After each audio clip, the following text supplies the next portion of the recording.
like say you go to some casting director thing and whatever, and you're like, this is bullshit. Like, what if you didn't do that tape?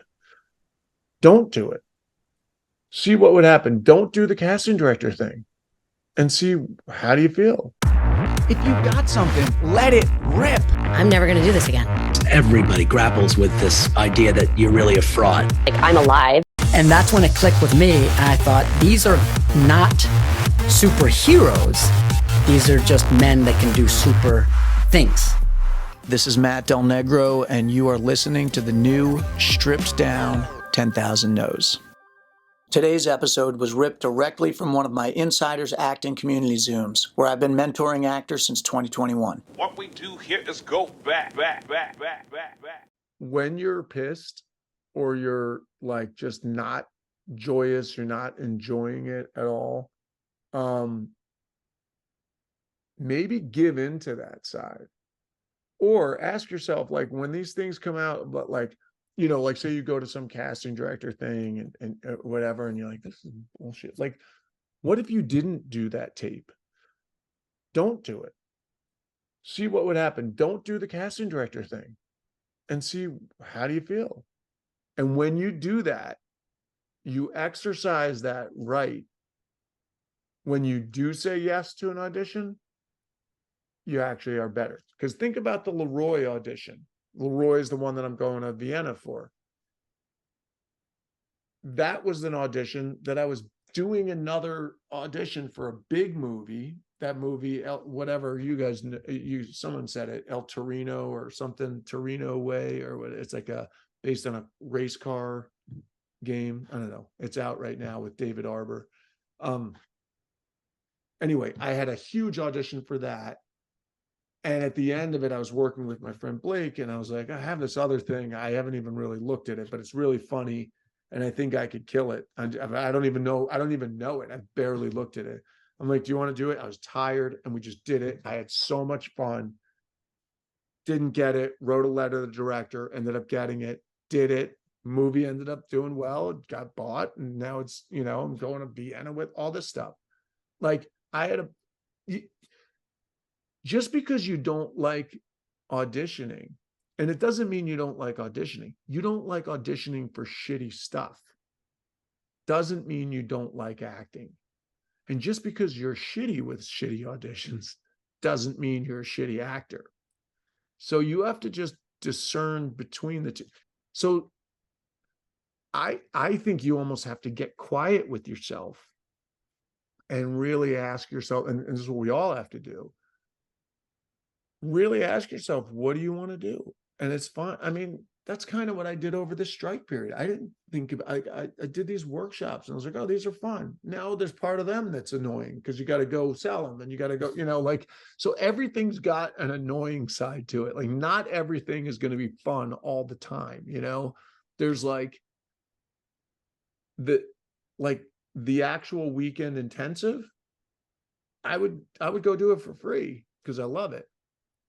That's not what I'm getting paid for. I'm getting paid to actually set it up and do the thing and all the shit you have to do to make something like that happen.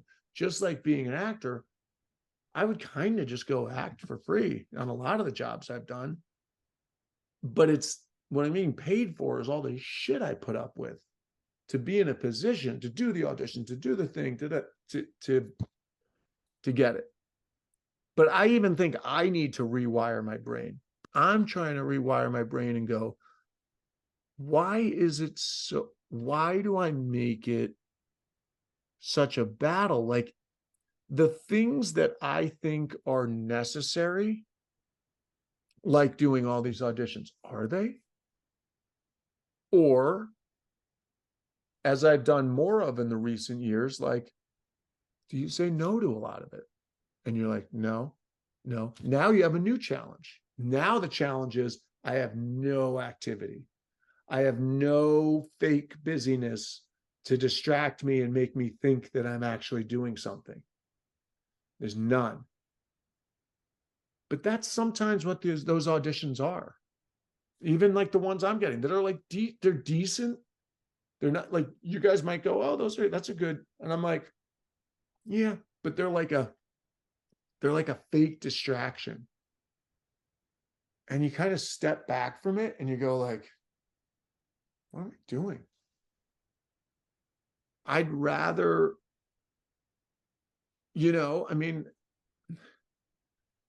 the Mickey Brash thing, take that. Like, there's no guarantees that I can raise the money, that I can get the thing done, that it could be as good as I think it could be, that anybody gives a shit. None. But for whatever reason, that's the thing that excites me the most. So I feel like that's the thing out of everything that will probably move the needle.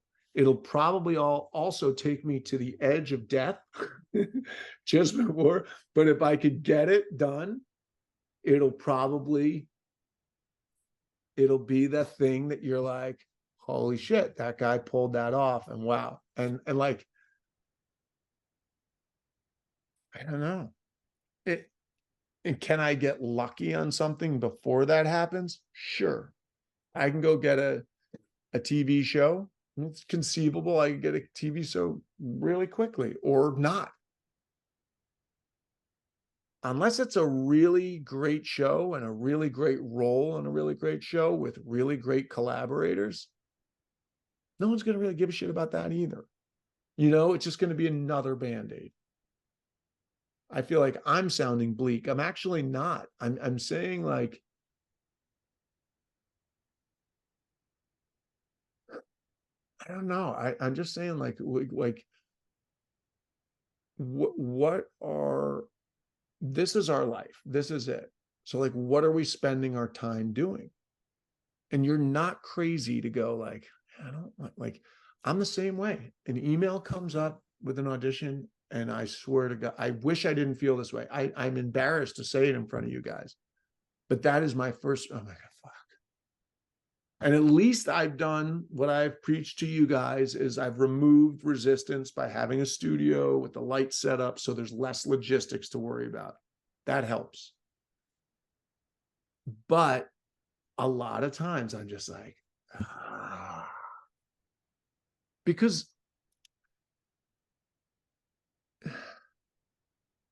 well, I'll tell you this, Bryce, just because I really want to address this, because I know what you're feeling right now.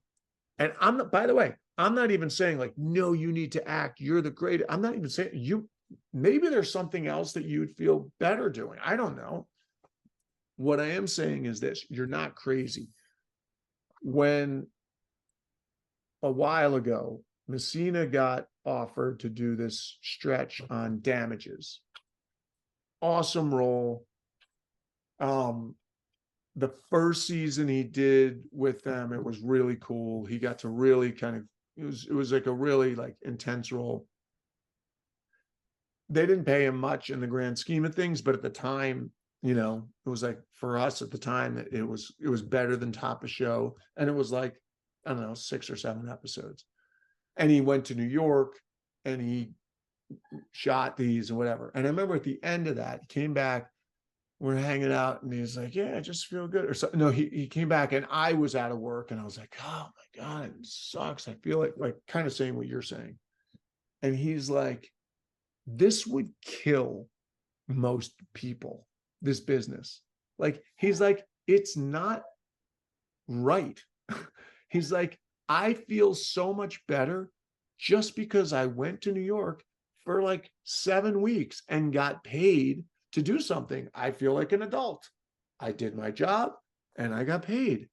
And I just feel like, and like most of the time with all the auditions, you're working like just as hard as anybody else, but you're getting zero in dollars back.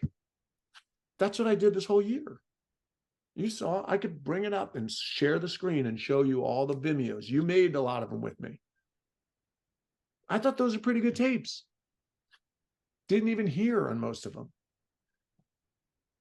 It's hard. It is hard. The real question is like, is it worth it?